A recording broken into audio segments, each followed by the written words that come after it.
হাসপাতালে জোরপূর্বক ঢোকার চেষ্টা, রোগীর আত্মীয়দের বাধা দিতে নিরাপত্তা রক্ষীকে মারধরের অভিযোগ উঠল।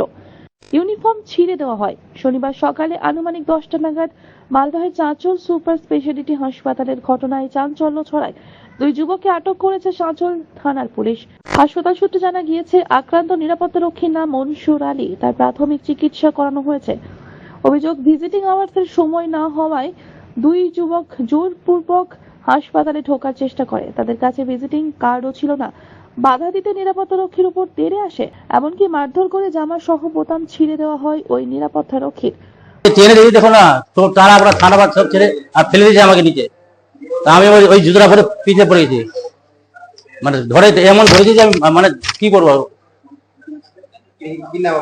আমার নাম মনসুর আলম, বাড়ি চাঁচল 12 ঘটনা নিয়ে উদ্বেগ ছড়িয়েছে হাসপাতালের স্বাস্থ্য কর্মীদের মধ্যে। চাঁচল সুপার স্পেশালিটি হাসপাতালের সহকারী সুপার ত্রিদীপ মাইতি বলেন, থানায় অভিযোগ করা হবে। মানুষ অসচেতন হওয়ায় এই ঘটনা ঘটেছে। পুলিশ উপযুক্ত পদক্ষেপ গ্রহণ করুক।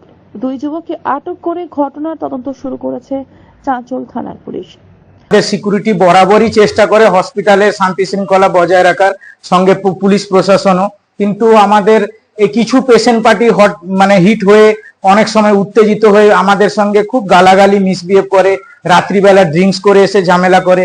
আজকে এত আমাদের সিনসিয়ার সিকিউরিটি গার্ডকে আমাদেরকে এইরকম ভাবে মারা হলো, এটা খুবই ন্যাক্কারজনক ঘটনা। আমরা চাইবো নিয়ম মেনে আসার।